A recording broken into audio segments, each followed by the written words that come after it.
Greetings, spooky fans! Michael here, and I recently finished reading the Kane Chronicles book series by Rick Riordan. If you're unfamiliar with the series, the basic premise is that a brother and sister come to discover that all of Egyptian mythology is real and still exists in modern day. If this format sounds familiar to you, that's because it's a pretty similar setup to Rick Riordan's more famous book series, Percy Jackson and the Olympians, which coincidentally is one of my all-time favorite book series. Reading this book series got me thinking about just mythology in general, but also got me thinking about how many really cool mythological creatures are out there that don't have Pokemon representations. There are already several Pokemon out there based on myths that are pretty cool, so we have empirical evidence that cool myths can make cool Pokemon. So today I'm going to be listing off 10 mythological creatures that I hope get Pokemon based off of them in future games. And this list will be in no particular order. But real quick before we start, I want to give a quick shout out to my lovely sponsor, Elgato. There is no better way to capture console game footage than an Elgato capture card. So if you want to make some content maybe for Sword and Shield when they come out, head to the link down in the description below and pick one up for yourself. But now that I've covered that, don't forget to drop a like on the video, and let's get started with the first mythological creature, which is one that I am honestly stunned we don't have a Pokemon version of yet. That being the Griffin. Excluding dragons, I feel like the Griffin might be the most well-known mythological creature out there. Well, maybe. I feel like it depends on who you ask. Maybe fairies are better known now because the Pokemon type exists? I don't know, they're very well known. Griffins are one of the few mythological creatures that have appeared in multiple cultures, showing up in European, Egyptian, and Persian myths. They are almost always depicted as a creature with a lion's body and an eagle's head and wings, with the front legs sometimes being lion legs, sometimes being eagle talons. Due to both the eagle and lion commonly being associated with power and majesty, Griffins are usually associated with those traits as well. Additionally, they are known to guard treasure, such as finding golden nuggets in their nest. A Griffin would make for such a cool Pokemon. Griffins are already such fierce and powerful looking creatures that a Pokemon version of a Griffin would be sure to look the same and therefore be a fan favorite. It would obviously have the flying type, but its secondary type could be pretty much whatever we want. All you really have to do is give it some element that it can control, like fire or electricity or psychic energy or whatever, and you would have a very cool Griffin Pokemon. The next mythological creature is another one that has shown up in Egyptian mythology, that being the Set animal.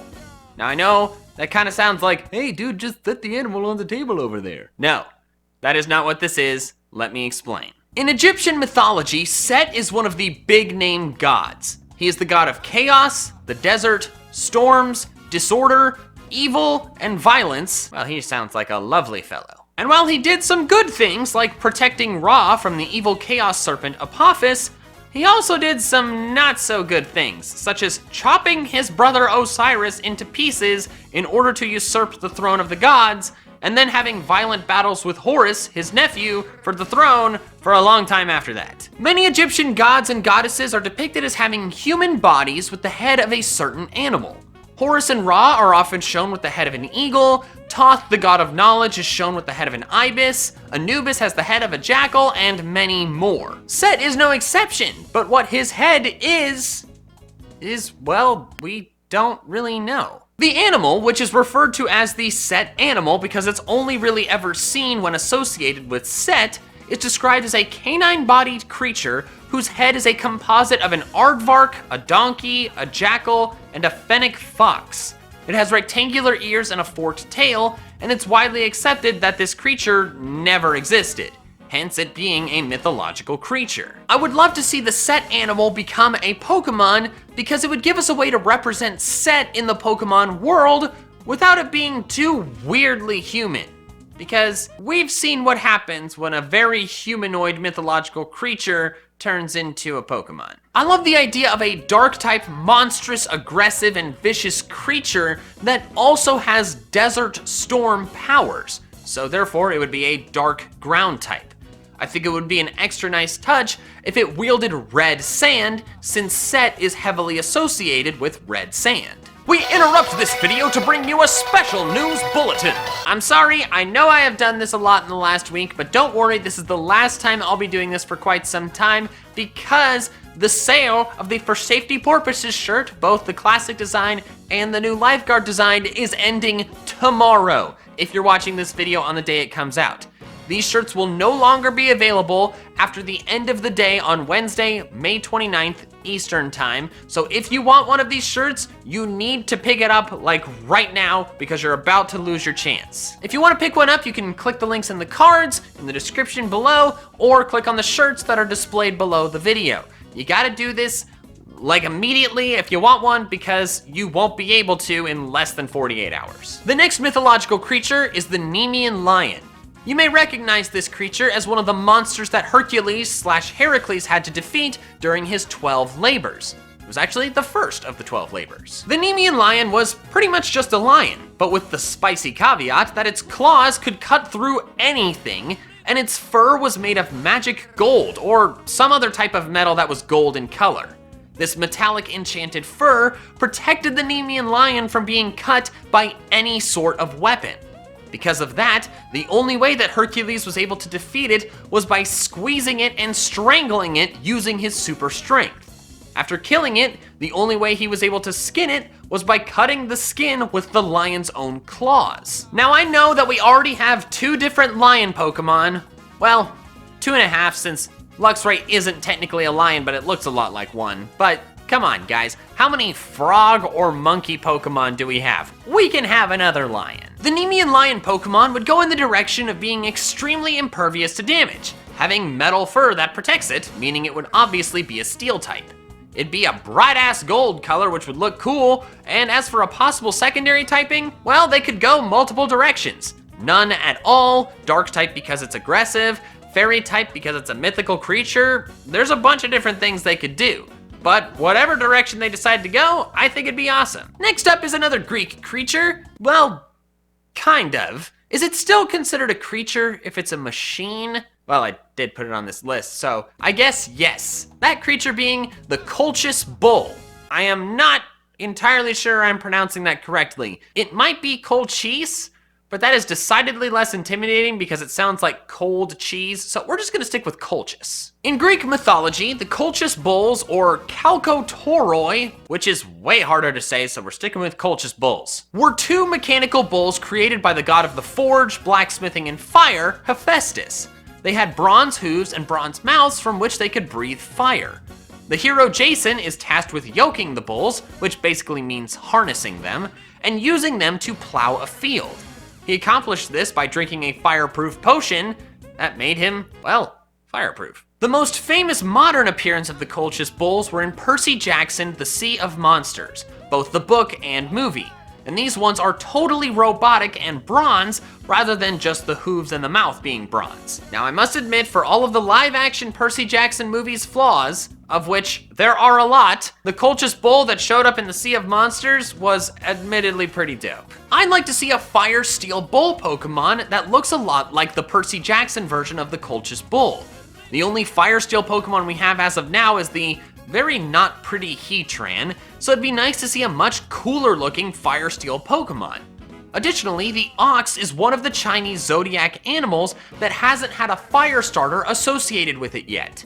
A Gen 9 Fire Calf Pokemon that ends up evolving into a Fire Steel Colchis Bull Pokemon would be freaking awesome. Next up, we're gonna take a step back from ancient mythology and cover a mythological creature that's far more modern. So I guess that'd be taking a step forward. That being the Jackalope. The Jackalope is a rabbit with antlers, hence the name Jackalope being a combination of jackrabbit and antelope. It's also an American mythical animal.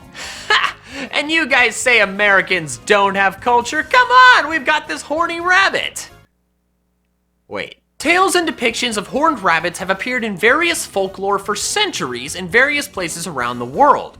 But the term jackalope, as we know it today, was popularized in the 1930s by Douglas Herrick of Douglas, Wyoming. Douglas and his brothers were expert taxidermists and hunters, and after a hunting outing for jackrabbits, he tossed a rabbit carcass down near a pair of deer antlers.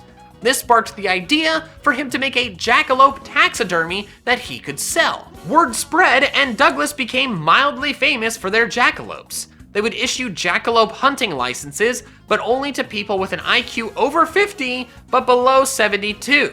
and the licenses were good only during jackalope hunting season, which was for 2 hours per year on June 31st, a date which does not exist. So basically, the idea of a jackalope was an antique meme. I would love to see a jackalope Pokemon since it's such a unique and fun creature.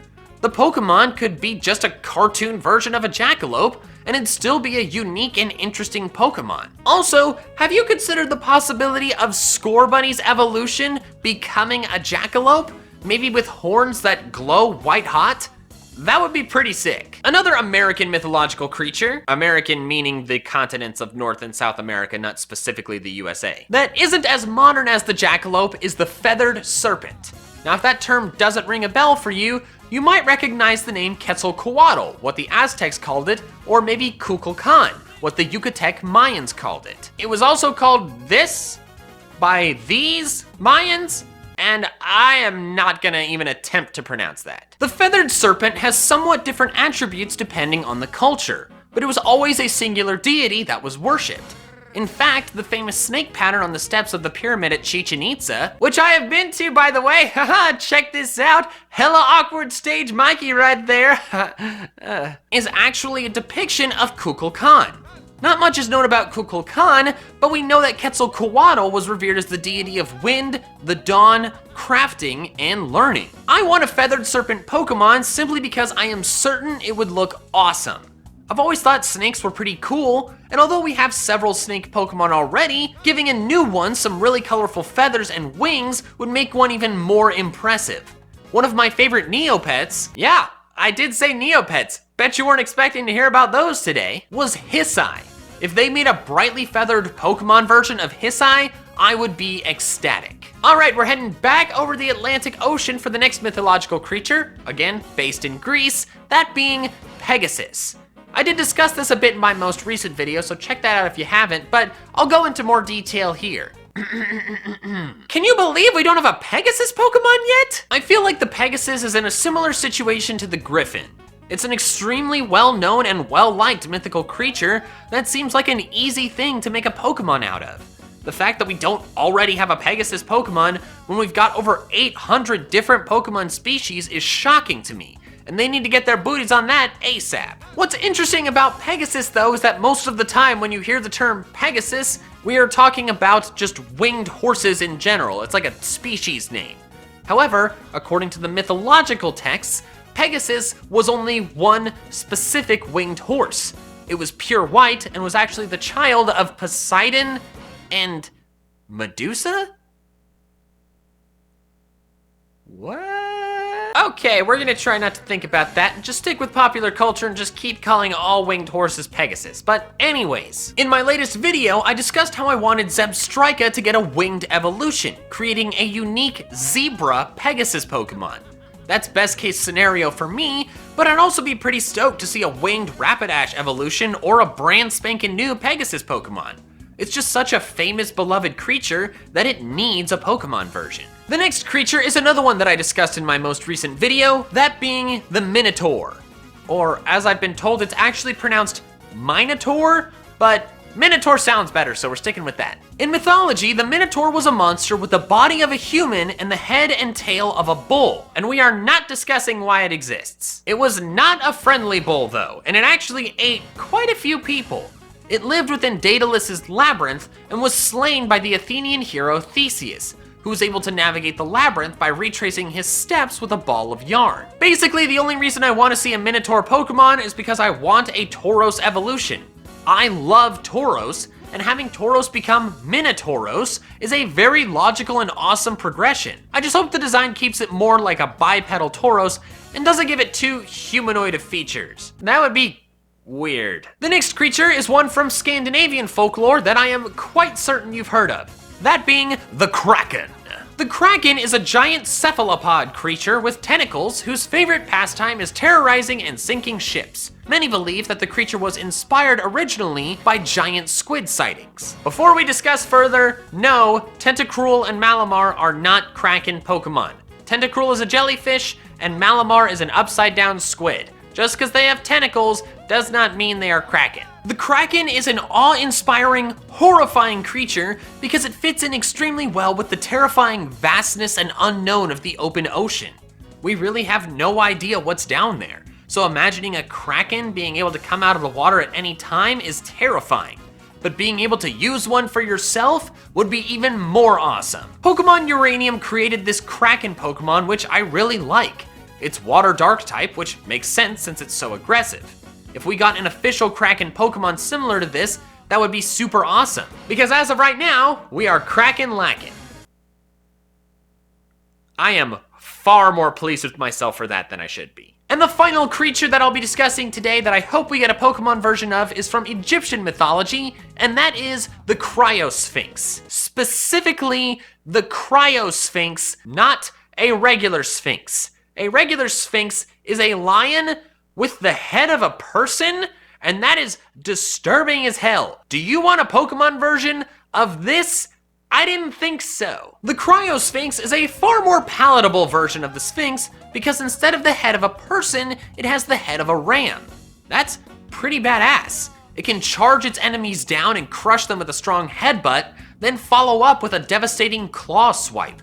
It's not often you get a creature that can fight both with bludgeoning and slicing combat styles. I'd love to see a Criosphinx Pokemon because as of now, we don't have a true ram Pokemon.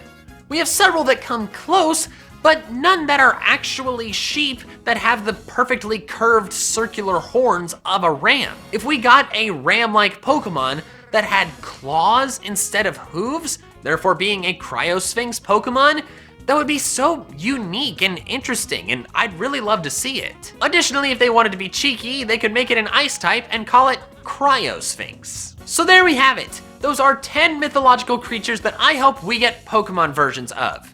Thank you so much for watching this video, and if you want to watch some more of my fun Pokemon content, I recommend this video here. And also, if you want to pick up my For Safety Purposes shirt before they are gone very soon, you can click right here. Alright, that's all I have for now, so till next time, fans. Gotta catch them all!